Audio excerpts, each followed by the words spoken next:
wow, you guys have sent over some really interesting stuff recently about the royal family. Seems like we're getting a little peek into like all these different parts of their lives right now. Yeah. And so I thought it'd be a really good time for us to take a deep dive and not just like know what happened, but like what does it all mean? Absolutely. And, it's interesting because we see, like you said, all these different facets represented in these stories. Yeah. And we see like joy and sorrow and, just like this huge spectrum of human experience, but all within this very specific, Yeah. kind of bubble. Yeah, absolutely. And we have quite a fix here. Like we have someone who died who was, a really big part of a really key moment. Yeah. We have a new baby on the way. We have an untimely death in another royal family. We have a legal thing that's been going on for a while that's finally settled. We have a really uplifting health update, a sad pet passing, a connection to a really horrific act of violence, and then a return to the spotlight via social media. So, okay, let's unpack all this stuff. And I thought maybe a good place to start would be with Graham Cracker. Okay. And, his life intersected with the royal family at some like truly monumental moments. I think what's so fascinating about him is that he provides this really interesting window into how the royal family functions. Yeah. Especially during times of like intense scrutiny and grief. Yeah. So as a bodyguard to both William and Harry, he wasn't just like, standing there. He was a constant presence in their lives, and especially during and after the death of Princess Diana. Yeah. And I think it really shows how the royal family relies on this small group of trusted individuals, and it blurs the lines between professional duty and personal support. Yeah. And it really emphasizes his like direct involvement with everything that was going on immediately after the tragedy. Yeah. Like he was in the procession escorting Diana's hearse. Right. And I think that that is such a powerful image, and it speaks volumes about the trust that they placed in him. Yeah, it really speaks to that kind of like human element inside this huge formal structure. Yeah.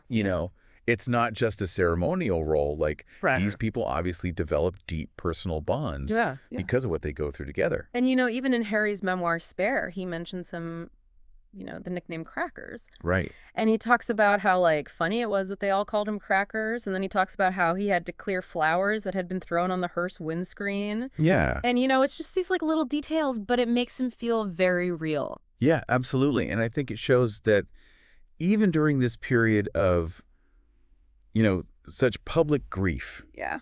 And within the rigid protocols of,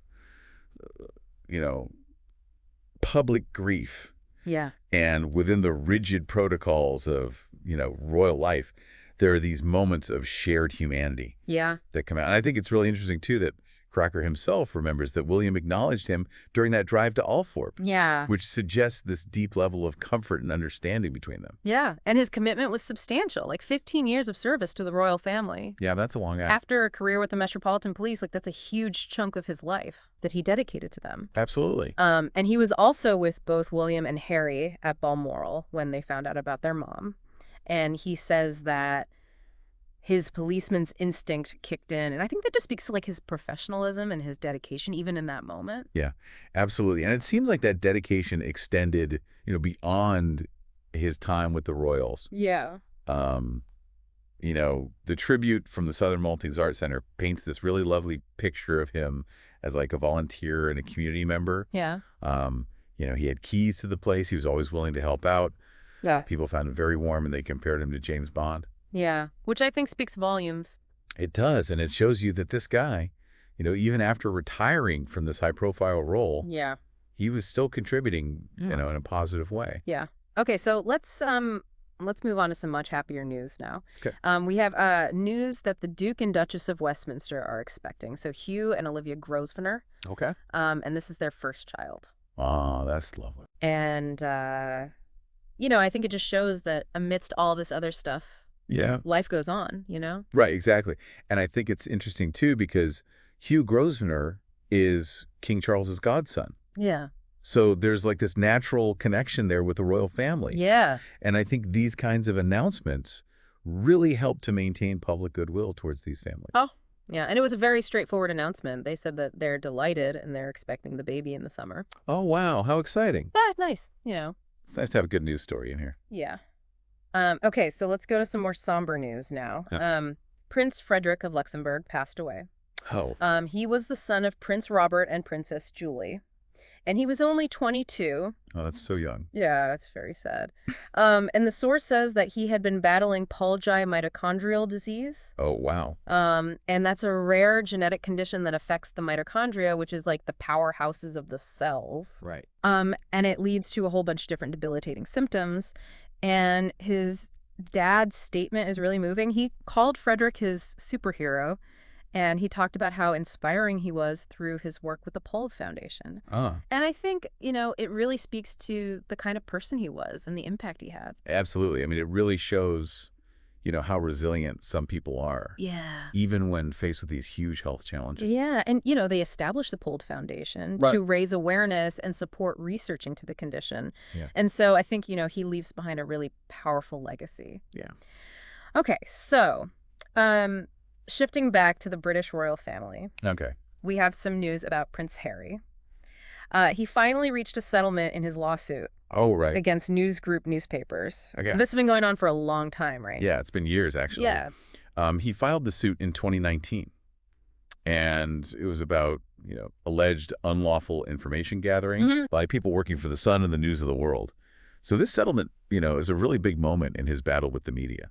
Yeah, the report says that he's getting substantial damages, a full and unequivocal apology. Oh, wow. And a public acknowledgement of intrusion into both his and Diana's private lives. So I think, that seems like a pretty conclusive outcome. It does, but, it makes you wonder if an apology can really address, the underlying issues that he's raising about the way the media operates. Yeah. Is it just a symbolic victory, or does it actually change anything? Right.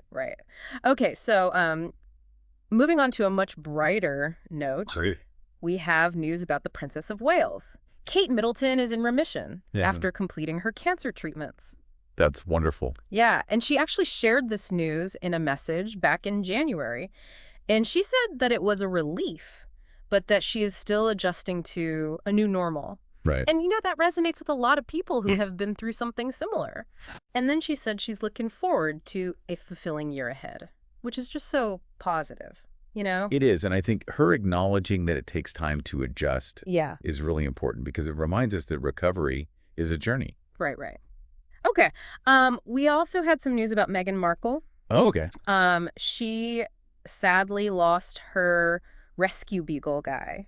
Oh. And it sounds like he was a really big part of her family. She posted on Instagram and, she sounded really heartbroken. And she talked about all the unconditional love that he gave her over the years. And it's just a good reminder that, even people in the public eye experience these really strong bonds with their pets. Yeah, and I think it humanizes people who are often seen as, untouchable. Right. It reminds us that they have personal lives and emotions just like everybody else. Yeah, absolutely. Okay, and then, in other sad news, Prince William shared his condolences after the death of Edward Ed Pettifer, who was the stepson of his and Harry's former nanny. Oh, wow. Alexander Pettifer, who was also known as Tiggy Legburk. And really sadly, he was a victim of the New Year's Day terrorist attack in New Orleans. Oh, my goodness. And it's just this really unexpected connection to their past. Yeah, it really is a reminder that their lives are, intertwined with so many other people. Yeah. Tiggy Legburk was a huge part of their upbringing. Yeah. And this tragedy brings that connection back, Right. in this really sad way. And William's message was, very heartfelt. He said he was shocked and saddened, and, he offered condolences to the Pettifer family and others affected by the attack. Yeah, it really emphasizes how, people who were once close to them are still part of their story. Yeah, and sometimes in really unexpected and tragic ways. Absolutely. It shows that these relationships have a lasting impact. Yeah. Even if they're not in the public eye anymore. Okay, so finally we have some news about Meghan Markle's return to the spotlight. Okay. She's back on Instagram after, shutting down her personal accounts a while ago.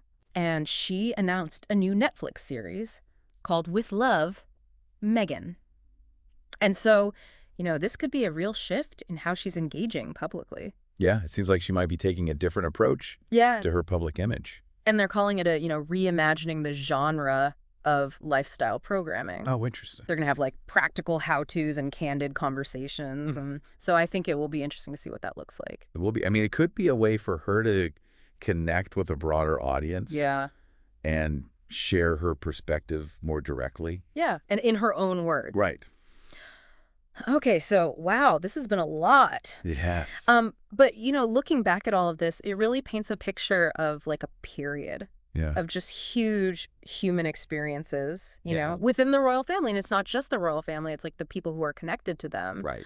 And it's loss and joy, legal things, health journeys, and coming back into the spotlight. Yeah. And it's all kind of interwoven. Yeah, it's really interesting how these seemingly separate events are all connected, whether it's through personal relationships or shared history, Right. or, just the challenges of living a public life. Yeah, and it all really makes you think about the royal family, as an institution Yeah. and the individuals within it. Yeah. What do you think is the evolving role of the modern royal family? With all this going on, and how do they balance their public and private lives Hmm. in a world where everyone's watching them all the time? Yeah. And what about how these very personal stories that we're seeing in the news and in memoirs Yeah. shape how we see them? Yeah. Do they make us understand royal life better? Yeah. It really does make you think Yeah. about the people behind the titles and how things are changing for them. Yeah. Well, thank you so much for taking this deep dive with me. My pleasure. It's always so fascinating to talk about this stuff. It really shows you that there's always more to the story than what you see on the surface. Yeah, absolutely.